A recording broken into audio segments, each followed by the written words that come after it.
ಬಸವಣ್ಣನೇ ಮಾಡುವ ಬಗ್ಗೆ ವಸುದೀಶಕ್ಕೆ ಬೆಳೆಸಿದ ಮಲ್ಲಿಕಾರ್ಜುನ ನಿಮ್ಮ ಹೆಸರಿಟ್ಟ ಗುರು ಬಸವಣ್ಣನೇ. ಇವನಾರವನೆಂದೆನಿಸಲಿರಯ್ಯ, ಇವ ನಮ್ಮವನೆಂದೆನಿಸಯ್ಯ. ಕೂಡಲ ಸಂಗಮದೇವ ನಿಮ್ಮ ಮನೆಯ ಮಗನೆಂದೆನಿಸಯ್ಯ. ಬಸವಾದಿ ವಿಶ್ವದ ಎಲ್ಲ ದಾರ್ಶನಿಕರನ್ನ ಸ್ಮರಣೆ ಮಾಡಿಕೊಂಡು ಸುಕ್ಷೇತ್ರ ಸೇವಡಿಸಿ ಮಹಾನ್ ಹುತಾತ್ಮರಾಗಿರುವಂತಹ ಲೋಕ ಪೂಜ್ಯರಾಗಿರುವಂತಹ ಮಹಾತ್ಮ ಅಪ್ಪ ಹರಳೆಯನವರ ಮೂರ್ತಿ ಪ್ರತಿಷ್ಠಾಪನೆ ಕಾರ್ಯಕ್ರಮದಲ್ಲಿ ಭಾಗವಹಿಸಿರುವಂತಹ ವೇದಿಕೆ ಮೇಲೆ ಅನೇಕ ಜನ ಗಣ್ಯಮಾನ್ಯರ ಆಶೀರ್ವಾದರಾಗಿದ್ದಾರೆ ಮತ್ತು ತುಂಬಾ ತಡ ಆಗ್ತದೆ. ವೇದಿಕೆ ಮೇಲೆ ಆಶೀರ್ವಾದರಾಗಿರುವಂತಹ ಪೂಜ್ಯರಲ್ಲಿ ಗಣ್ಯಮಾನ್ಯರಲ್ಲಿ ಶರಣಾರ್ಥಿಗಳನ್ನು ಹೇಳ್ತಾ ಅಭಿಮಾನದಿಂದ ಹರಳೆಯನವರ ತ್ಯಾಗವನ್ನ ಬಲಿದಾನವನ್ನ ಸ್ಮರಿಸಿಕೊಂಡು ಆಶ್ಚರ್ಯ ಅನಿಸ್ತದೆ ನನಗೆ. ಹರಳೆಯನವರ ಕಾರ್ಯಕ್ರಮ ಬರೀ ಹರಳೆಯನ ಸಮಾಜ ಮಾಡಬಾರದು, ಇಡೀ ಲಿಂಗಾಯತರ ಪುಣ್ಯಾತ್ಮರನ್ನ ಕಾರ್ಯಕ್ರಮ ಮಾಡಬೇಕು. ಲಿಂಗಾಯತ ಧರ್ಮಕ್ಕೆ ತ್ಯಾಗ ಮಾಡಿದಂತ ಪುಣ್ಯಾತ್ಮ ಅಪ್ಪ ಹರಳೆಯನವರು. ಆ ಅಭಿಮಾನದಿಂದ ಬಂದಂತ ಹರಳೆಯ ಸಮಾಜವನ್ನು ಮೊದಲು ಮಾಡಿಕೊಂಡು ಎಲ್ಲ ಶರಣೆಯನ್ನು ನಮ್ಮ ಶರಣ. ಇವತ್ತು ನಾವು ಎಷ್ಟು ಖುಷಿಯಿಂದ ಅಪ್ಪ ಹರಳೆಯವರ ಮೂರ್ತಿ ಪ್ರತಿಷ್ಠಾಪನೆ ಮಾಡಿ ಕೈ ಮುಗಿದು ಖುಷಿ ಒಳಗೆ ಆನಂದಿಸ್ತೀವಲ್ಲ. ಆವತ್ತು 12ನೇ ಶತಮಾನದೊಳಗೆ ಎಂಥ ಕ್ರಾಂತಿ ಆಯ್ತು ಅಂದ್ರೆ, ದೇಶಕ್ಕಾಗಿ, ಜಾಗಕ್ಕಾಗಿ, ಬಂಗಾರಕ್ಕಾಗಿ, ಬೆಳ್ಳಿಗಾಗಿ, ಹೆಣ್ಣಿಗಾಗಿ ಸಾಕಷ್ಟು ಕ್ರಾಂತಿಗಳು ನಡೆದಿದ್ದಾವೆ. ಇನ್ನೊಬ್ಬರ ಸಮಾನತೆಗಾಗಿ ಕ್ರಾಂತಿ ನಡೆದದ್ದು ಯಾವಂದ್ರೆ 12ನೇ ಶತಮಾನ. 12ನೇ ಶತಮಾನ ಎಲ್ಲರಿಗೆ ಸಮಾನತೆ ಹಕ್ಕುಗಳನ್ನು ಕೊಡಬೇಕಂತ ಕ್ರಾಂತಿ ಮಾಡಿದಂತಹ 12ನೇ ಶತಮಾನ. ಇವತ್ತು ನಾವು ಹರಳೆಯವರು ಇಲ್ಲ ಅಂದ್ರೆ ನಾವೇನು ಲಿಂಗಾಯತರು ಅಂತ ಎದಿ ಮುಟ್ಕೊಂಡು ಹೇಳ್ತೀವಲ್ಲ, ಅವತ್ತು ಹರಳೆಯ ಅಪಾಲಜಿ ಕೇಳಿದ್ದ ಅಂದ್ರೆ ಹರಳೆಯ ತಪ್ಪಾಯ್ತು ಅಂತ ಆ ಮಾಡಿದ ಕೆಲಸವನ್ನು ವಾಪಸ್ ತಗೊಂತೀನಿ, ನನ್ನ ಮಕ್ಕಳ ಮದುವೆಯನ್ನು ವಾಪಸ್ ತಗೊಂತೀನಿ ಅಂತ ಅಂದಿದ್ರೆ ಇವತ್ತು ಲಿಂಗಾಯತ ಧರ್ಮ ಇರ್ತಿದ್ದಿಲ್ಲ.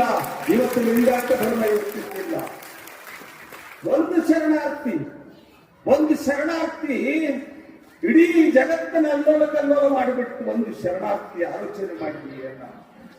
ಒಂದು ಶರಣಾರ್ಥಿ 2 ಪಾದರಕ್ಷೆ ಇಡೀ ಜಗತ್ತನ್ನ ಕಲ್ಲೋಲ ಮಾಡಿತು. ಆದ್ರೆ ವಿಪರ್ಯಾಸ ಅನಿಸ್ತದೆ. ಯೇಸು ಕ್ರಿಸ್ತ ಜಗತ್ತಿಗೆ ದಾರ್ಶನಿಕಾದ ಪ್ರಚಾರ ಆಯಿತು. ಯೇಸು ಕ್ರಿಸ್ತಗೆ ಸಿಲುಬೆಗೆ ಏರಿಸಿದ್ರು, ಮಳೆ ಹೊಡೆದ್ರು ಅಂತ ಹೇಳಿ ಅಲ್ಲಿರುವಂತವರೆಲ್ಲ ಜಗತ್ತಿಗೆ ದೊಡ್ಡ ದಾರ್ಶನಿಕರನ್ನಾಗಿ ಮಾಡಿದ್ರು. ಇವತ್ತು ಆನೆ ಎಡವುಟ್ಟಿಗಿಟ್ಟು 4 ಜನರನ್ನ ಸಜೀವವಾಗಿ ಜೀವಂತವಾಗಿ ಆನೆ ಕಾಲಿಗಿಟ್ಟು ಎಳಿಸ್ತಾರೆ. ನಾವೆಲ್ಲ ಕಣ್ಣೀರು ಹಾಕಬೇಕು ಆ ಪ್ರಸಂಗವನ್ನು ನೆನೆಸಿಕೊಂಡು. ಹೇಳ್ತಾರೆ ಕಣ್ಣು ಕಿತ್ತುವಂತ ಸಮಯದೊಳಗೆ ಹರಳೆ ಹೇಳ್ತಾರೆ, ಕಣ್ಣು ಕಿತ್ತಾಗ ಅವ್ರೇನು ಬಂದಿತ್ತಲ್ಲ ರಾಕ್ಷಸರು ಬಂದು ಕಣ್ಣು ಕಿತ್ತುವಂತ ಸಮಯದೊಳಗ ಜನ ಎಲ್ಲ ಹೇಳ್ತಾರೆ, ಹರಳೆಯ ನಿನ್ನ ಮಕ್ಕಳ ಮದುವೆ ಸುಳ್ಳು ಅಂತ ಹೇಳು, ಮದುವರ್ಷ ನಿನ್ನ ಮಗಳನ್ನು ನಿನ್ನ ಮನೆ ಕರ್ಕೊಂಡು ಹೋಗು, ನಿನ್ನ ಮಗನನ್ನು ನಿನ್ನ ಮನೆ ಕರ್ಕೊಂಡು ಹೋಗು, ಇದು ಸುಳ್ಳು ಅಂತ ಪ್ರೂವ್ ಮಾಡಿ ಅಂದಾಗ ಹರಳೆಯವರು ಅಂತಾರೆ, ನಮ್ಮಪ್ಪ ಬಸವಣ್ಣ ಮಾಡಿದಂತ ಕಾನೂನು ಇದು, ನಮ್ಮಪ್ಪ ಬಸವಣ್ಣನ ತ್ಯಾಗ ಇದು, ಇದಕ್ಕೆ ನಾವು ಎಂದೂ ಅನ್ನೋದಿಲ್ಲ, ಮರणे ಮಾಡೋಣ ಅಂತ ಹೇಳೋರು ಅಪ್ಪ ಹರಳೆಯವರು.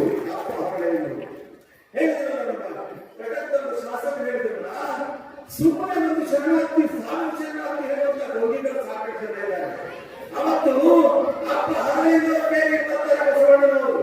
ಇವತ್ತಿಗೂ ಕೂಡ ನಾವು ಕಾವಿ ಇಟ್ಟುಕೊಂಡವರು ಸ್ವಾಮಿಗಳಾದಂತು ಇನ್ನೂ ಹರಳೆಯನ್ನು ಕೇಳಿ ಅನ್ನೋದನ್ನ ನೋಡಿಲ್ಲ. ಬ್ರಾಹ್ಮಣ ಸಮುದಾಯ ಹುಡುಗಂತ ಬಸವಣ್ಣ ಹರಳೆಯ ಮುಂದೆ ನಡ್ಕೊಂಡು ಹೋಗ್ತಿರ್ತಾರೆ. ಹರಳೆಯವರು ಎದ್ದು ನಿಂತು ಅಪ್ಪ ಬಸವಣ್ಣಗೆ ಶರಣಾರ್ಥಿ, ನಮ್ಮ ಅಪ್ಪ ಬಸವಣ್ಣ ಅಂತ ಹೇಳಿದ್ರು. ಅವತ್ತ ಯಾರ ಮುಟ್ಟುವಂತ ತಾಕತ್ತು, ಯಾರ ಮಾತಾಡಿಸುವಂತ ತಾಕತ್ತು, ಯಾರ ಮನೆಯವರೇ ಹೋಗಿ ಪ್ರಸಾದ ಮಾಡುವಂತ ದೊಡ್ಡ ಗುಣ ಯಾರಿಗಾರೆ ಅಂದ್ರೆ ಅದು ಬಸವಣ್ಣಗಿತ್ತು. ನೀವು ಅರ್ಥ ಮಾಡ್ಬೇಕು. ಒಂದ್ಸಲ ತುಮಕೂರು ಹುಡುಗ ಓಡ್ಕೊಂತ ಬರ್ತಾನೆ, ಸೂತ್ರ ಹುಡುಗ ಓಡ್ಕೊಂತ ಬರ್ತಾನೆ. ಬಂದಾಗ ಬಸವಣ್ಣನವರು ಎಲ್ಲಿ ಸಿಂಹಾಸನ ಮೇಲೆ ಕೂತಿರ್ತಾರೆ, ಪ್ರಧಾನಮಂತ್ರಿ ಪಟ್ಟದ ಮೇಲೆ ಕೂತಿರ್ತಾರೆ. ಆ ಹುಡುಗ ಬಂದ ಬಸವಣ್ಣ ದೊಡ್ಡ ಅನಾಹುತ ಆಯ್ತು, ದೊಡ್ಡ ಅನಾಹುತ ಆಯ್ತು ಅಂತ ಹೇಳ್ತಾನೆ ಹುಡುಗ. ಬಸವಣ್ಣನವರು ಮ್ಯಾಲ ಕುತ್ಕೊಂಡು ಆರ್ಡರ್ ಮಾಡಂಗಿಲ್ಲ, ಏನಾಯ್ತು ಹೇಳು, ನಿನ್ನ ಸಮಸ್ಯೆ ಏನು ಅನ್ನಂಗಿಲ್ಲ. ಎದ್ದು ಕೆಳಗೆ ಬರ್ತಾರೆ. ಆ ದಲಿತ ಹುಡುಗರ ಬಳಿ ಬಂದು ತಲೆ ಮೇಲೆ ಕೈ ಇಡ್ತಾರೆ. ಇದೇ ಬಸವಣ್ಣನ ದೊಡ್ಡ ಗುಣ, ಇದೇ ಬಸವಣ್ಣನ ದೊಡ್ಡ ಗುಣ. ನಮ್ಮಲ್ಲಿ ಗ್ರಾಮ ಪಂಚಾಯತಿಗೆ ಆರಿಸಿ ಬಂದಿರ್ತಾವ, ಎಷ್ಟು ಮಾತು ಮಾಡ್ತಾವ ನೋಡ್ರಿ. ಏನು ಬರೋದಿಲ್ಲ. ಬಸವಣ್ಣ ಕೆಳಗೆ ಬಂದ ಆ ಹುಡುಗನ ಮುಟ್ಟಿ ಮಾತಾಡಿಸ್ತಾನೆ. ಏನಾಯ್ತು ಹೇಳ್ತಮ್ಮ ಅಂತ. ಏನಾಗ್ಬೇಕಪ್ಪ, ಇವತ್ತು ಮಹಾನ್ ಶಿವರಾತ್ರಿ, ಶಿವರಾತ್ರಿ ದೇವರು ಮಾಡ್ಬೇಕಂತ ದಲಿತ ಹುಡುಗ ಗುಡಿ ಒಳಗೆ ಹೋಗ್ಯಾನೆ. ಆ ಹುಡುಗ ಮನಸ್ಸಿಗೆ ಬಂದಂಗೆ ಹೊಡ್ತಾರ, ರಕ್ತ ಕಾರಿದಾನೆ, ಕಣ್ಣಾಗೆಲ್ಲ ರಕ್ತ ಬಂದದೆ, ಕಾಲು ಪುಡಿ ಹಾಕಿ ಹೊಡ್ದಾರೆ. ಯಾರು ಬಿಡಿಸ್ಕೊಳ್ಳಕ್ ತಯಾರಿಲ್ಲ, ಬಿಡಿಸ್ಕೊಳ್ಳೋ ನೀನು ಒಬ್ಬನೇ ಅಂತ ನೀನು ಮುಂದೆ ಪುನರಾವರ್ತಿ ತಂದೀನಿ ಅಂತ ಹೇಳ್ತಾನೆ. ಬಸವಣ್ಣನ ಪದ ಹೇಳ್ತಾನೆ ಆ ಹುಡುಗ. ನಾವಾಗಿದ್ರೆ ಅವ ಯಾರ ಮಗ, ಯಾವ ಜಾತಿಯವ, ಎಲೆಕ್ಷನ್ ನಮ್ಮ ಪರವಾಗಿ ಪ್ರಚಾರ ಮಾಡಿದ್ರೆ ವಿರೋಧ ಪಕ್ಷದ ಪರವಾಗಿ ಪ್ರಚಾರ ಮಾಡ್ತೀನಿ ಅಂತ ಕೇಳ್ತಿದ್ದಿಲ್ಲ. ಬಸವಣ್ಣ ಹಾಗೆ ಕೇಳಿಲ್ಲ. ತಕ್ಷಣ ಹೆಂಗೆ ನಿನ್ನ ಮಗನಿಗೆ ಆಕ್ಸಿಡೆಂಟ್ ಆಗೋದಂತ ಓಡಿ ಹೋಗ್ತಾರೋ ಹಂಗ ಬಸವಣ್ಣ ಎಲ್ಲ ಬಿಟ್ಟು ಹಿಂದೆ ಬಿಟ್ಟು ಓಡಿ ಹೋಗ್ತಾನೆ. ಆ ಹುಡುಗ ಬಿಟ್ಟು ಒದ್ದಾಡ ಹೋಗ್ತಾನೆ, ಹುಡುಗ ಬಿಟ್ಟು ಒದ್ದಾಡನೆ ಹೋಗಿ ಮುಟ್ಟುತ್ತಾನೆ. ಬಸವಣ್ಣ ಕೈ ಮುಟ್ಟಿ ಏನಾಯ್ತಮ್ಮ ಯಾಕಂತ ಕೇಳಿದಾಗ ಎಲ್ಲರೂ ಹೇಳ್ತಾರೆ, ಬಸವಣ್ಣ ಅವ ಸೂತ್ರವನ್ನ ಮುಟ್ಟಿಸ್ಕೋಬೇಡ, ಅವ ಸೂತ್ರವನ್ನ ಮುಟ್ಟಿಸ್ಕೋಬೇಡ. ಎಷ್ಟು ವಿರೋಧಗಳು ಬರ್ತಾವಲ್ಲಿ ಬಸವಣ್ಣನವರೇ. ಬಸವಣ್ಣ ಹೇಳ್ತಾನೆ, ಯಾಕೆ ಸೂತ್ರರಾದ್ರಪ್ಪ ಇವರು, ಇವ್ರನ್ನ ಯಾಕೆ ಮುಟ್ಟುಕೋಬಾರ್ದು ಅಂದ್ರೆ, ನೋಡ್ರಿ ಬಲವಂತವಾದ ಒಂದು ಸಮಸ್ಯೆ ಹೇಳ್ತಾರೆ ನಿಮ್ಮ ಮೇಲ್ಜಾತಿಯವರು. ಏನಂತಾರೆ, ಇವ್ರು ಮಾಂಸಾಹಾರ ಮಾಡ್ತಾರೆ, ಅದಕ್ಕೆ ಇವ್ರನ್ನ ಮುಟ್ಟಿಸ್ಕೋಬಾರ್ದು, ನೀವು ಮುಟ್ಟಬೇಡ ಅಂತ ಹೇಳಿದ್ರು. ಲಕ್ಷ್ಯ ಕೊಟ್ಟು ಕೇಳಿ ನಾವು ಇನ್ನೂವರೆಗೂ ಅದನ್ನೇ ಪಾಲನೆ ಮಾಡ್ಕೊಂಡು ಬಂದೀವಿ. ಬಸವಣ್ಣವ್ರು ಹೇಳ್ತಾರೆ, ಮಾಂಸಾಹಾರ ಮಾಡ್ತಾನಂತ ಮುಟ್ಟಿಸ್ಕೋಬಾರ್ದು, ಕರ್ಕೊಂಡು ಕೂಡಿಸ್ತೀರಿ. ಆ ಪ್ರಾಣಿ ಪಕ್ಷಿಗಳಿಗಿಂತ ನೀವು ಜೀವ ಕಡಿಮೆನು, ನೀವು ಎಲ್ಲರ ವಿರುದ್ಧ ಮಾಡೋದು ಚಿಂತಿಲ್ಲ, ನಾವು ನೀರು ಹಾಕ್ತೀವಿ ಅಂತ ಬಾಯಿಯೊಳಗೆ ನೀರು ಹಾಕ್ತಾರೆ. ಬಸವಣ್ಣ ಬಾಯಿಯೊಳಗೆ ನೀರು ಹಾಕಿದ ತಕ್ಷಣ ಎತ್ತು ಬರ್ತಾನೆ ಆ ಹುಡುಗ. ಎತ್ತು ಕುಂತು ನಮ್ಮಂಗ ಮಗ್ಗಮ್ಮ ದುರ್ಗಮ್ಮನ ಹೆಸರು ನೆನೆಸೋದಿಲ್ಲ. ನಮ್ಮಪ್ಪ ಬಸವಣ್ಣ ಬಂದೆಯ ಅಂತ. ಅವಾಗ ಇದ್ದವ್ರು ಅಂತಾರೆ, ಅಲ್ಲ ನೀನು ಕಣ್ಣ ಕಾರ ಹಾಕಿದೀವಿ, ಪ್ರಜ್ಞೆನೇ ಇಲ್ಲ, ಬಸವಣ್ಣ ಬಂದ ಅಂತ ನಿನಗೆ ಹ್ಯಾಂಗ್ ಗೊತ್ತಾಯ್ತು ಅಂದಾಗ ಆ ಹುಡುಗ ಹೇಳ್ತಾನೆ, ನೀವೆಲ್ಲರೂ ಇಟ್ಟು ತನಕ ತಮಾಷೆ ನೋಡಿದ್ರಿಲ್ಲಪ್ಪ, ಒಬ್ಬರಿಗೂ ಔದಾರ್ಯ ಬರ್ಲಿಲ್ಲ, ಒಂದು ಕಪ್ ನೀರ್ ಹಾಕ್ಬೇಕು, ಒಂದು ಗುಟ್ಟಕ್ಕೆ ನೀರ್ ಹಾಕ್ಬೇಕು ಅನ್ನೋದು ದಲಿತರನ್ನ ದೀನರನ್ನ ಮೈ ಮುಟ್ಟಿ ಕೈ ಮುಟ್ಟಿ ಮಾತಾಡಿಸುವಂತ ದೊಡ್ಡ ಗುಣ ನಮ್ಮಪ್ಪ ಬಸವಣ್ಣ ಬಿಟ್ರಿ ಇನ್ನು ಯಾರಿಗಿಲ್ಲ ಅಂತ ಹೇಳ್ತಾರೆ. ಹಾಗೆ ಬಸವಣ್ಣನವ್ರು ಮನೆಗೆ ಕರ್ಕೊಂಡು ಹೋಗ್ತಾರೆ ಆ ಹುಡುಗನ್ನ. ಆಂಬುಲೆನ್ಸ್ ತರಿಸಿ ಕಳ್ಸೋದಿಲ್ಲ, ಸ್ವತಃ ಹೆಗಲ ಮೇಲೆ ಹಾಕೊಂಡು ಹೋಗ್ತಾರೆ. ಪ್ರಧಾನಮಂತ್ರಿ ಆಗಿರುವಂತ ಬಸವಣ್ಣ ಮನೆಗೆ ಹೋಗೋದ್ರೊಳಗೆ ಅಲ್ಲಿ ನೀಲಾಂಬಿಕ ತಾಯಿ ನಿಂತಿರ್ತಾಳೆ. ಬಸವಣ್ಣ ಬರೋದನ್ನ ನೋಡಿ ಒಂದು ತೆಂಬಿಗೆ ನೀರು ಆ ಬಸವಣ್ಣನ ಪಾದಕ್ಕೆ ಹಾಕ್ಬೇಕಂತ ನಿಂತಿರ್ತಾಳೆ. ಆ ಹುಡುಗನ ತಗೊಂಡು ಬರೋದು ನೋಡಿ ಎತ್ತು ಒಳಗೆ ಹೋಗ್ತಾಳೆ. ನಮಗೆಲ್ಲ ಕಲ್ಪನೆ ಬರ್ತದೆ. ಏನ್ ಕಲ್ಪನೆ ಬರ್ತಂದ್ರೆ, ದಲಿತ ಹುಡುಗರನ್ನ ಯಾಕೆ ಒಳಗೆ ತಂದ ಅಂತ ಹೊಂದಿರ್ಬೇಕು ಅಂತೇಳಿ. ಆ ತಾಯಿ ಒಂದು ಚರ್ಗಿ ನೀರು ತರದ್ಬಿಟ್ಟು ಒಳಗೆ ಎರಡು ತೆಂಬಿಗೆ ತುಂಬ್ಕೊಂಡ್ ಬರ್ತಾಳೆ. ತುಂಬಿಕೊಂಡು ಬಂದು ದಲಿತ ಹುಡುಗನ ಪಾದಕ್ಕೆ ನೀರು ಹಾಕ್ತಾಳೆ. ದಲಿತ ಹುಡುಗರ ಪಾದಕ್ಕೆ ಬಸವಣ್ಣ ದಿನ ನೀವು ಒಬ್ಬರೇ ಬರೋದನ್ನು ನೋಡಿದ್ದೆ, ಇವತ್ತು ಸಾಕ್ಷಾತ್ ಕೂಡ ಸಂಗಮನಾಥನ ಕರ್ಕೊಂಡು ಬಂದಿದ್ದೀರಲ್ಲ, ನಮ್ಮ ಪುಣ್ಯ ನಮ್ಮ ಭಾಗ್ಯ ಅಂತ. ಅಂತ ಮಹಾನುಭಾವ ಬಸವಣ್ಣ ಕೇರಿ ಒಳಗೆ ಹೋಗ್ಬೇಕಾದ್ರೆ ಎದ್ದು ನಿಂತು ಶರಣಾರ್ಥಿ ಅಂದ್ರೆ ಬಸವಣ್ಣನವರು ಶರಣು ಶರಣಾರ್ಥಿ ಮಹಾಶಿವ ಶರಣ ಹರಳಯ್ಯನವರೆಂದು ನೋಡಿ ಎಂತಹ ಬಿಡುವು ಕೊಟ್ಟರು. ಮಹಾಶಿವ ಶರಣ ಹರಳಯ್ಯನವರೆಂದು ಇದು ಅವ್ರಿಗೊಂದು ಸ್ವಲ್ಪ ಇರಿಸು ಮುರುಸಾಗ್ತದೆ. ಆವಾಗಿನ ಕಾಲಮಾನ ಪರಿಸ್ಥಿತಿ ನಾವು ಆಲೋಚನೆ ಮಾಡಬೇಕು. ಅಲ್ಲಿ ಇರಿಸು ಮುರುಸಾಗ್ತದೆ. ಬಸವಣ್ಣ ನನಗೆ ವ್ಯಂಗ್ಯ ಮಾಡ್ಲಿಕ್ಕೆ ಅಂದ್ರು ಏನು, ನನಗೆ ತಿಂಗಲ್ ಮಾಡ್ಲಿಕ್ಕೆ ಅಂದ್ರು ಏನು ಅಂತ ಖಿನ್ನತೆಗೊಳಗಾಗ್ತಾರೆ, ಒಳಗೆ ಹೋಗಿ ಕೂಡ್ತಾರೆ.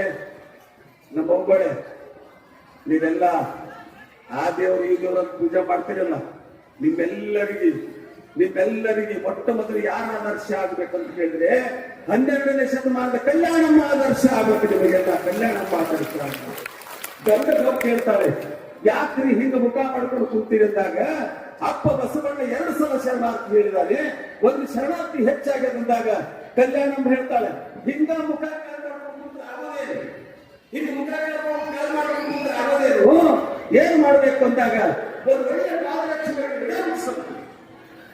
ಚಲೋ ಪಾದರಕ್ಷೆ ಒಂದು ಋಣಾಂಶ ಬಂದಾಗ ಹರಳೆಯವರು ತಯಾರಾಗ್ತಾರೆ. ಕಲ್ಯಾಣ ಮಾಡ್ತಾಳೆ. ಚರ್ಮದ ಚಪ್ಪಲಿ ಮಾಡಿಸೋದೇನು ವಿಶೇಷ ಅಲ್ಲ. ಚರ್ಮದ ಚಪ್ಪಲಿ ಸತ್ತು ತನ್ನ ಪಗಲಿನ ಚರ್ಮ ಮಾಡಿ ತಗೊಂಡೋಗೋದೇನು ವಿಶೇಷ ಅಲ್ಲ. ನಮ್ಮ ಅಪ್ಪನ ಋಣ ತೀರಿಸಬೇಕಾದ್ರೆ ನನ್ನ ಎಡಗಡೆ ಚರ್ಮ ನಿನ್ನ ಬಲಗಡೆ ಚರ್ಮ ಸ್ವಲ್ಪ ನಮ್ಮ ಅಪ್ಪನ ಪಾದರಕ್ಷೆ ಮಾಡೋಣ. ತಕ್ಷಣ ತಯಾರ ನಾವು ಎಷ್ಟು ಗೊಬ್ಬರ ಹೊಡಿತೀವಿ. ಎಡಗಾಲಿನ ಎಡತೊಡೆಯ ಪಾದರಕ್ಷೆ ಚರ್ಮ ಬಲತೊಡೆಯ ಚರ್ಮ ಚಪ್ಪಲಿ ಮಾಡ್ಕೊಂಡು ತಗೊಂಡು ಹೋಗ್ತಾರೆ. ಸ್ವಲ್ಪ ಫಾಸ್ಟ್ ಹೋಗ್ತಾರೆ ಎಕ್ಸ್ಪ್ರೆಸ್. ಯಾಕಂದ್ರೆ ಬಹಳ ಜನ ಇನ್ನೂ ಮಾತಾಡೋದ್ರೆ ತಗೊಂಡು ಹೋಗ್ತಾರೆ. ತೆರೆ ಮೇಲೆ ಇಟ್ಕೊಂಡು ಹೋಗ್ತಾರೆ. ಪಾದರಕ್ಷೆ ಮಾಡಿ ನೋಡ್ತಾರೆ. ನೀಲಮ್ಮ ಬಸವಣ್ಣ ನೋಡ್ತಾರೆ. ಏನಿದು ಆಶ್ಚರ್ಯ, ಏನಿದು ಆಶ್ಚರ್ಯ. ಜ್ಞಾನದ ಬೆಟ್ಟನೇ ನಮ್ಮ ಮನೆ ಕಡೆಗೆ ನಡ್ಕೊಂತ ಬಂದದಲ್ಲ ನೋಡಿ. ಎಂಥ ಉಪಮೆ ಕೊಡ್ತಾರೆ. ಯಾರು ಬಂದಾರ? ಜ್ಞಾನದ ಬೆಟ್ಟ. ಜ್ಞಾನದ ಬೆಟ್ಟ ನಡ್ಕೊಂತ ನಮ್ಮ ಮನಿತನ ಬರ್ತದಲ್ಲ. ಏನು ಆಶ್ಚರ್ಯ ಅಂತ ಇಬ್ರು ಹೊರಗೆ ಬಂದು ಪಾದಕ್ಕೆ ನೀರು ಹಾಕಿ ಹೇಳ್ತಾರೆ, ಏನವ್ವ ತಂದೆ ತಾಯಿನ ಬಿಟ್ಟು ಬಂದಿದ್ದೀವಿ, ಸ್ವತಃ ತಂದೆ ತಾಯಿಯಾಗಿ ನೀವು ಬಂದಿದ್ದೀರಿಲ್ಲ ಅಂತ ಬಸವಣ್ಣನವರು ಸ್ವಾಗತ ಮಾಡ್ತಾರೆ. ಪಾದ ತೊಳಿಲಿಕ್ಕೆ ಹೋಗ್ತಾರೆ. ಕಲ್ಯಾಣ ಮಹಾರಾಯ ಅಂತಾರೆ, ಬರೀ ಒಂದು ಶರಣಾರ್ಥಿ ದಿನ ತೀರಿಸದೆ ಆಗೋದು, ಬರೀ ಒಂದು ಶರಣಾರ್ಥಿ ದಿನ ತೀರಿಸಲಾಗದು. ಮತ್ತೆ ನೀವು ಪಾದ ತೊಳೆದು ನಮ್ಗೆ ಎಲ್ಲಿ ಕಳಿಸ್ಬೇಕಂತೀರಿ ಅಂತಂದಾಗ, ಇಲ್ಲ ನಮ್ಮ ಸ್ವಂತ ತಾಯಿ ತಂದೆ ಬಂದಿರಂತ ಪಾದ ತೊಳೆದು ಒಳಗೆ ಕರ್ಕೊಂಡು ಹೋಗಿ ಏನ್ ತಂದಿದ್ದೀರಿ. ಎಷ್ಟು ಆಸೆ ನೋಡ್ರಿ ಬಸವಣ್ಣನವರು. ಅದಕ್ಕೆ ಬಸವಣ್ಣನಂತವ್ರು ಮತ್ತೆ ಬರಲಿಕ್ಕೆ ಸಾಧ್ಯನೇ ಇಲ್ಲ ಅಂತ ಹೇಳೋದು ನಾವು. ಯಾಕಂತ ಕೇಳಿದ್ರೆ ಏನ್ ತಗೊಂಡ್ಬಂದಿರಿ, ಏನ್ ಪ್ರಸಾದ ತಂದಿರೇನು. ಯಾಕಂತ ಕೇಳಿದ್ರೆ ಮಾದರ ಚೆನ್ನೈನ ಪ್ರಸಾದ ಕೊಟ್ಟಂತವ್ರು ಬಸವಣ್ಣನವರು. ಅದಕ್ಕೆ ನೀವು ಏನ್ ತಗೊಂಡ್ಬಂದಿರಿ ಅಂತ ಆಸೆ ಕೇಳ್ತಾರೆ. ಏನಿಲ್ಲ ಅಂತ ಇಬ್ರು ಒಬ್ಬೊಬ್ಬರು ಮಾರಿ ನೋಡ್ತಾರೆ. ನಾವು ಮಾರಿ ನೋಡ್ಬೇಡ್ರಿ, ಏನ್ ತಂದಿರಿ ಅಂತ ಹಿಂಗೆ ತೆಗೆದು ನೋಡ್ತಾರೆ. ಆ ಬಟ್ಟೆ ತೆಗೆದು ನೋಡಿದಾಗ ಪಾದರಕ್ಷೆಗಳು ಕಾಣ್ತವೆ. ಪಾದರಕ್ಷೆ ನೋಡಿ ಏನಿಲ್ಲ ಆಶ್ಚರ್ಯ ಅಂತ ಪಾದರಕ್ಷೆ ಮೇಲೆ ಕೈ ಆಡಿಸಿ ನೋಡ್ತಾರೆ. ಅವೇನವೇ ಇದು ವಿಶೇಷ ಪಾದರಕ್ಷೆ ಅದಾವೆ, ಇವು ಚರ್ಮದ ಪಾದರಕ್ಷೆ ಅಲ್ಲ. ಏನ್ ಆಶ್ಚರ್ಯ ಅಂದಾಗ ಒಬ್ರಿಗೊಬ್ರು ಬಾರಿ ನೋಡ್ಕೊಂಡು ಹೆಂಗ್ ಹೇಳೋದು ಅಂತ ಮುಚ್ಚಿಟ್ಬೇಡಿ. ಏನು ಎದುರಿಂದ ಮಾಡಿದ್ರು ಹೇಳಂದಾಗ, ನೀನ್ ಅವತ್ತು ಒಂದು ಶರಣಾರ್ಥಿ ಹೇಳಲಿಕ್ಕೆ, ಆ ಋಣ ತೀರಿಸಲಿಕ್ಕೆ ಕಲ್ಯಾಣವನ್ನ ಎಡದೊಡೆದು ನನ್ನ ಬರಬೇಡಿ ಚರ್ಮಾಸ ಒಂದು ಪಾದರಕ್ಷೆ ಮಾಡ್ಕೊಂಡು ಬಂದಿದೆ ಅಂದಾಗ ನಾವು ನೀವಾಗಿದ್ರೆ ನಾವಾಡ್ತಿ ನೋಡ್ಕೊಳ್ತಿದ್ವಿ. ಬಹಳ ಚೆನ್ನಾಗಿ ತರುತ್ತಿದ್ವಿ. ಏನ್ ಪುಣ್ಯ ಮಾಡಿದ್ನ ಅಂತ ಹಾಕೊಂತಿದ್ವಿ. ಬಸವಣ್ಣನವರು ಎರಡೂ ಪಾದರಕ್ಷೆ ಹಿಂಗೆ ಕೈಯಾಗಿ ಹಿಡ್ಕೊಂಡಂತಾರೆ. ಏನು ನಿಮ್ಮ ತೊಗಲಿನ ನಿಮ್ಮ ಚರ್ಮದ ಪಾದರಕ್ಷೆ ನನ್ನ ಪಾದಕ್ಕೆನಾ? ಇವು ಪಾದಗಳಿಗೆ ಸಲ್ಲವಲ್ಲ. ಹರಳೆಯನವರೇ, ಒಂದು ಕಡೆ ಜಗತ್ತಿಟ್ರೆ, ಒಂದು ಕಡೆ ಪ್ರಪಂಚ ಇಟ್ರೆ, ಒಂದು ಕಡೆ ನಿಮ್ಮ ಪಾದರಕ್ಷೆ ಇಟ್ರೆ, ನಿಮ್ಮ ಪಾದರಕ್ಷೆ ಬಹಳ ಪ್ರಪಂಚದಕ್ಕಿಂತ ದೊಡ್ಡದಾಗ್ತದೆ. ಇನ್ನು ಗಾಳಿ ಹಾಕೋಣ ತಗೊಂಡು ತೆರಿ ಮೇಲೆ ಇಟ್ಕೊಳ್ತಾರೆ. ಬಸವಣ್ಣನವರು ತೆರಿ ಮೇಲೆ ಇಟ್ಕೊಳ್ತಾರೆ. ತೆರಿ ಮೇಲೆ ಇಟ್ಕೊಳ್ತಾರೆ. ನಾವು ನೀವು ಹಾಕೊಳ್ಳಲ್ಲ ಅಂದಾಗ ವಾಪಸ್ ತಗೊಂಡು ಬರಾಗ ಮೊದಲ ವರ್ಷ ಸ್ವಲ್ಪ ದುರಂಕಾರ ಇರ್ತಾನೆ, ಹಂಗೆ ಕಸ್ಕೊಂಡು ಕಾಲ ಹಾಕೋತಾನೆ, ಉರಿ ಇರ್ತದೆ. ಆ ಉರಿ ಎದ್ದಾಗ ಏನಾಗ್ತದೆ ಅಂತ ಕೇಳಿದ್ರೆ ಯಾವ ವೈದ್ಯರು ವೈದ್ಯರ ಬಂದಿರುವಲ್ಲಿ ನಾವೆಲ್ಲ ಕೊನೆಗೆ ಆ ಹರಳೆಯನ್ನು ಇದು ನಮ್ಮ ಬದಲಾಯಿಸಿದ ಮಗಳು ಯಾರೋ ಲಾವಣ್ಯ ಮಂದಿ ನೀರು ತರಕ್ಕೆ ಹೋಗಿರ್ತಾರೆ. ಕೊಡತಲ್ಲ ನೀರು ತರಕ್ಕೆ ಹೋಗಿರ್ತಾರೆ. ನೀರು ತರಕ್ಕೆ ಹೋದಾಗ ನೋಡ್ಕೊಂತ ನಿಂತಿರ್ತಾರೆ. ಏನೋ ಒಂದು ಮನರಂಜನೆ ನಡೆಯುತ್ತೆ, ನೋಡ್ಕೊಂತಿರ್ತಾರೆ. ಹೊತ್ತು ನೋಡ್ತಾರೆ. ಹೊತ್ತು ನೋಡಿದ ಹಳೆ ಕೊಡ ಮನೆಗೆ ಬರ್ತಿಲ್ಲ. ಅವಾಗ ಹಳೆ ಕೊಡ ಮನೆಗೆ ಬರ್ತಿರ್ಲಿಲ್ಲ, ನೀರು ಸಿಗಲಿಲ್ಲ, ಬರ್ತಿರ್ಲಿಲ್ಲ. ಆ ಹಳೆ ಕೊಡ ತರುವಾಗ ಕಡಿಮೆ ನೋಡಿಗೆ ಆ ದೋಣಿ ಇರ್ತದೆ, ಚರ್ಮ ಹದ ಮಾಡುವಂತ ದೋಣಿ ಇರ್ತದೆ. ಅದರ ಕೊಡದಾಗ ಯಾವಾಗ ಏನ್ ಗೊತ್ತಿರ್ತದೆ ನಾವೆಲ್ಲ ಪ್ರಧಾನಮಂತ್ರಿಗಳು ಅದು ನೀರು ತುಂಬಿಕೊಂಡು ಬರೆಯಾಗಿರ್ತಾರೆ. ಆ ನೀರನ್ನು ಮುಂಚೆನೆ ಒಂದು ವರ್ಷ ಸ್ನಾನ ಮಾಡ್ತಾರೆ. ದೋಣಿ ಒಳಗೆ ನೀರು ಮೊದಲ ವರ್ಷ ಸ್ನಾನ ಮಾಡಿದಾಗ ತಣ್ಣಗಾಗಿರ್ತಾರೆ. ನನಗೆ ಹೊಟ್ಟೆ ಪೈಕಿ ಬಿದ್ದಂಗಾಗಿತ್ತು. ಈ ನೀರು ಹಾಕೊಂಡ ಮೇಲೆ ನನಗೆ ಎಷ್ಟು ಸಮಾಧಾನ ಆಯ್ತಲ್ಲ ಅಂತ ಖುಷಿ ಆಗ್ತದೆ. ಕೇಳ್ತಾರೆ, ಇನ್ನ ಹೇಳಿದ್ರ ನಾ ಹರಳಿನ ಮನೆಯಿಂದ ನೀರು ತಂದೀನಿ ಅಂದ್ರೆ ಅವ ಮತ್ತಿಷ್ಟು ದುರಂಕಾರಿ, ನನ್ನ ಸಾಯಿ ಹೊಡಿತಾನಂತ ಮಗಳು ಹೇಳುತ್ತಾ ಇರಲಿಲ್ಲ. ಕೊನೆಗೆ ಹೇಳ್ತಾರೆ, ಏನ್ ಹೇಳಂದಾಗ ಹರಳೆಯನವರು ಗೋಡೆ ನೀರು ತಂದೀನಿ, ಅದ್ರ ಪ್ರಭಾವ ನಿನ್ನ ರೋಗ ಶಮನ ಆಗ್ಯದ ಅಂತ ಹೇಳ್ತಾರೆ. ಅವಾಗ ಮನಸ್ಸು ಪರಿವರ್ತನೆ ಆಗ್ತದೆ. ಮನಸ್ಸು ಅವಾಗ ಮನಸ್ಸು ಪರಿವರ್ತನೆ ಆಗ್ತದೆ. ದಿಢೀರಂತ ಹೋಗಿ ಹರಳೆಯನವರಿಗೆ ಸಾಷ್ಟಾಂಗ ನಮಸ್ಕಾರ ಆಗ್ತಾನೆ. ಯಾರು? ಮಧುವರಸ ನಮಸ್ಕಾರ ಮಾಡಿ ಹೇಳ್ತಾನೆ, ನಿನ್ನ ಋಣ ತೀರಿಸಲಿಕ್ಕೆ ನನಗೆ ಸುಮ್ಮನೆ ಯಾವ ಅದನ್ನು ತಿಳ್ಕೊಂಡು ಹೇಳ್ತಾರೆ. ಏನು ಕೆಟ್ಟ ಬಸವಣ್ಣ ಅಂದ್ರೆ ಆ ಲಗ್ನವನ್ನು ಮಾಡಬಾರ್ದಾಗಿತ್ರಿ, ಆ ಲಗ್ನ ಮಾಡಿದ್ದೆ ಅಂತ ಹೇಳ್ತಾರೆ. ಲಗ್ನ ಮಾಡಿದ ಬಸವಣ್ಣ ಅಲ್ಲ, ತಿಳ್ಕೊಂಡು ಲಕ್ಷ್ಯ ಕೊಟ್ಟು ಅಲ್ಲಿ ಏನಾಗ್ತು ಅಂತ ಕೇಳಿದ್ರೆ ಮದುವೆ ಸಂತಾನೆ ನೀನ್ ಗಿಡ ತೀರಿಸ್ಬೇಕು ನಾನು ಅಂದಾಗ ಏನ್ ಗಿಡ ತೀರ್ಸಪ್ಪ, ನಾ ಏನ್ ಮಾಡಿದ್ವಿ, ನಾ ಏನು ಮಾಡಿಲ್ಲ, ಇದು ಬಸವಣ್ಣನ ಕೆಲಸ ಅಂತ ತರಳೆಯುವಂತ ಮೇಲಿನ ಜವಾಬ್ದಾರಿ ಬಸವಣ್ಣನ ಇಲ್ಲ. ನಿನ್ನ ಮನೆ ನೀರಿನಿಂದ ಹೀಗಾಗಿದ್ದಾಗ ಏನಾದ್ರೆ ವಾದ ನಡೀತದೆ. ವಾದದಾಗ ಏನಾಗ್ತಂದ್ರೆ ನೀನು ನನ್ನ ದುಡ್ಡು ಸಂಪತ್ತನ್ನು ಮುಟ್ಟಲ್ಲ ಅಂತ ನಮ್ಗೆ ಗೊತ್ತದು. ನನ್ನ ದುಡ್ಡು ಸಂಪತ್ತು ನೀವು ಮುಟ್ಟಂಗಿಲ್ಲ, ನಿನ್ನ ಋಣ ತೀರಿಸಬೇಕಾದ್ರೆ ನನ್ನ ಮಗಳ ಲಾವಣ್ಯನ ನಿನ್ನ ಮಗಳ ಪಟ್ಟು ಮದುವೆ ಮಾಡ್ತೀನಿ ಅಂತ ಹೇಳ್ತಾನೆ. ಮನಸ್ಸು ಪರಿವರ್ತನೆ ಆಯ್ತು ಬದವರಿಸೋದು. ಅಲ್ಲಿ ಆಗಿರೋದು ಮೀಟಿಂಗ್, ಅಲ್ಲಿ ಆಗಿರೋದು ಒಪ್ಪಂದ. ನೀವೆಲ್ಲ ಲಕ್ಷ್ಯ ಕೊಟ್ಟು ಕೇಳಿ. ಅವಾಗ ಹಳ್ಳಿಗಳು ತಲ್ಲಣಿಸ್ತಾರೆ, ತತ್ತರಿಸ್ತಾರೆ. ಏನಿದು ಆಶ್ಚರ್ಯ, ಇದು ಆಗ್ಲಿಕ್ಕೆ ಸಾಧ್ಯನೇ ಇಲ್ಲ. ಯಾಕಂದ್ರೆ ನಮ್ಮಂತವರಿಗೆ ನಿಮ್ಮನೆ ಕನ್ಯೆ ಕೊಡೋದಂದ್ರೆ ಹೆಂಗೆ? ನಾವು ಊರಾಗ ಬಂದ್ರೆ ಬರ್ಬಿಡಲ್ಲ, ಬಾಯಿಗೆಲ್ಲ ಡಬ್ಬಿ ಕಟ್ಕೊಂಡು ಬರಿ ಅಂತೀರಿ, ಬೆನ್ನಿಗೆ ಬಾರಿ ಕಟ್ಕೊಂಡ್ ಬರಿ ಅಂತೀರಿ. ಅಂಥದ್ದಾಗ ಮರುಪಟ್ಟು ಮದುವೆ ಮಾಡ್ತೀನಿ ಅಂದ್ರೆ ನಾಟಕ ಮಾಡ್ತೀಯಪ್ಪ, ನಿನ್ನ ಕೈ ಮುಗ್ತೀನಿ ಹೋಗುವಲ್ಲ. ಹರಳೆ ಆಸಕ್ತಿ ಬೆಳಿಲ್ಲ. ಹರಳೆ ವಾದಗಳು ನಡೀತಾವಲ್ಲಿ. ವಾದ ವಿವಾದ ಆಗಿ ಇರ್ತಕ್ಕಂಥದ್ದೇ ಅನುಭವ ಮಂಟಪಕ್ಕೆ ಚರ್ಚೆ ತಗೊಂಡು ಹೋಗೋಣ. ಅನುಭವ ಮಂಟಪದೊಳಗೆ ಏನು ವಿಚಾರ ಆಗ್ತದ ಅವಾಗ ಡಿಸೈಡ್ ಮಾಡೋಣ ಅಂತ ಇಬ್ಬರು ಅನುಭವ ಮಂಟಪಕ್ಕೆ ಬಂದಾಗ ಬಸವಣ್ಣ ಅವರು ಕೇಳ್ತಾರೆ. ಬಸವಣ್ಣ ಅವರು ಈ ನ್ಯಾಯಕ್ಕೆ ಏನ್ ಸಮ್ಮತಿ ಕೊಡ್ತೀರಿ ಅಂದಾಗ ಬಸವಣ್ಣವ್ರು ಅಂತಾರೆ, ನಾನೆಲ್ಲ ಸಮ್ಮತಿ ಕೊಡೋ, ಇಡೀ ಶರಣಗಳ ಕುಂತೀರಲ್ಲ, ನೀವೆಲ್ಲ ತೀರ್ಮಾನ ಮಾಡಬೇಕಂದಾಗ ಬಸವಣ್ಣ ಒಬ್ಬನೇ ಮಾಡಿದ ತೀರ್ಮಾನ ಅಲ್ಲ, ಇಡೀ ಶರಣ ಮಾಡಿದ ತೀರ್ಮಾನ. ಇಡೀ ತೀರ್ಮಾನ ಮಾಡಿ ಸೀರ್ಬಂದು ಇವತ್ತು ಮರ್ಯಾದೆ ಹತ್ಯೆಗಳು ನಡೀತಾವ್ ನೋಡಿರಿಲ್ಲ, ಮೊನ್ನೆ ನಡೀತು. ಇವತ್ತು ಯಾರೋ ಒಬ್ಬ ಸವರ್ಣೀಯ ದಲಿತ ಹುಡುಗನ ಮದುವೆಯಾದಂತ ಕೊಲೆ ಮಾಡಿದ್ರೆ ಹುಡುಗಿನ ಹೆತ್ತ ಕಲ್ಲನ್ನು ಕೊಲೆ ಮಾಡುವಂತ ಕಟಕರಿ ಇರಬೇಕಾದ್ರೆ ಅವತ್ತು 12ನೇ ಶತಮಾನದೊಳಗ ತನ್ನ ಕರುಳಿನ ಕುಡಿಯನ್ನ ಬ್ರಾಹ್ಮಣ ಆಗಿರೋಂಥವ ಹಳೆಯ ಮಗನಿಗೆ ಕೊಡ್ತಂದ್ರೆ ಎಷ್ಟು ಪರಿವರ್ತನೆ ಆಗಿರಬೇಕು. ನಾವು ನೆನೆಸ್ಕೋಬೇಕಾಗಲ್ಲ, ನಾವು ನೆನೆಸ್ಕೋಬೇಕು, ರೋಮಾಂಚನ ಆಗ್ತದೆ. ಅವಾಗ ಡಿಸೈಡ್ ಆದಾಗ ಮದುವೆ ನಡೆದು ಹೋಗ್ತೀರಿ.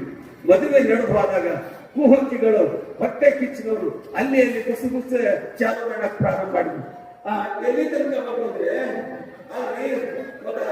ಪ್ರಧಾನಮಂತ್ರಿ ಮಗಳಿಗೆ ಹಳೆಯ ಮಗನಿಗೆ ಕೊಟ್ಟಿರಿ, ಮತ್ತೆ ನಿಮ್ ತಂಗಿನ ನನಗೆ ಕೊಡ್ರಿ ಅಂತ ಬಿಜಾಪುರ ಮೇಲೆ ಹೋಗತ್ತದ್ರಿ. ಎಲ್ಲ ಕುಹಕಿಗಳು ಹೋದ್ರು. ಅವಾಗ ಕ್ರಾಂತಿ ಆಗ್ತದೆ, ದಂಗೆ ಇರ್ತದೆ, ದೊಡ್ಡ ಗಲಾಟೆ ಆಗ್ತದೆ.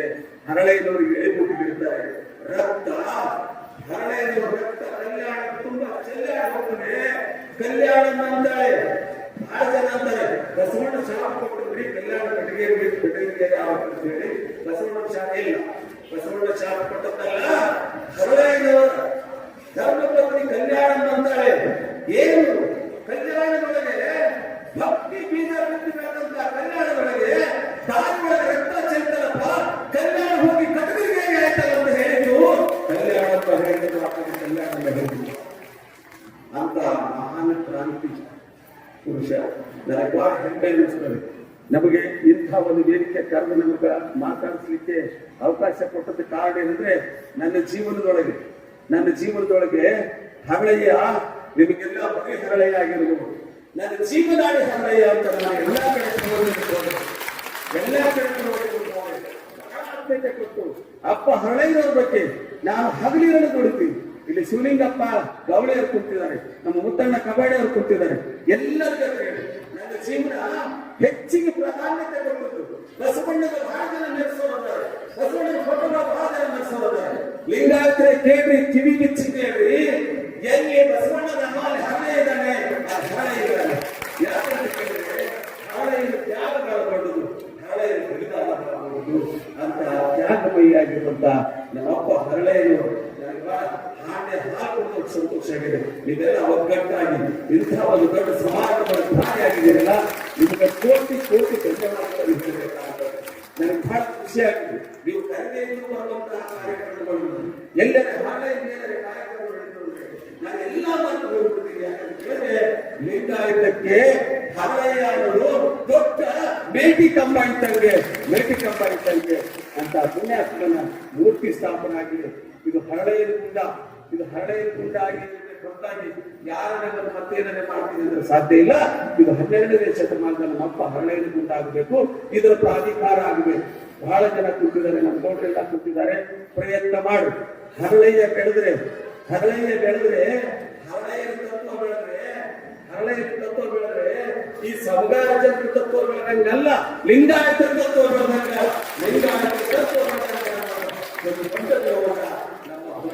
ಇಟ್ಕೊಂಡು ಇವೆಲ್ಲ ಈ ಗುಂಡಕ್ಕೆ ಬಹಳ ಆನಂದ ಆಗ್ತದೆ. ಒಂದು 20-30 ವರ್ಷದ ಹಿಂದೆ ಬಂದು ಹೋಗಿದ್ದೆ, ಇನ್ನೇನೂ ಇರಲಿಲ್ಲ.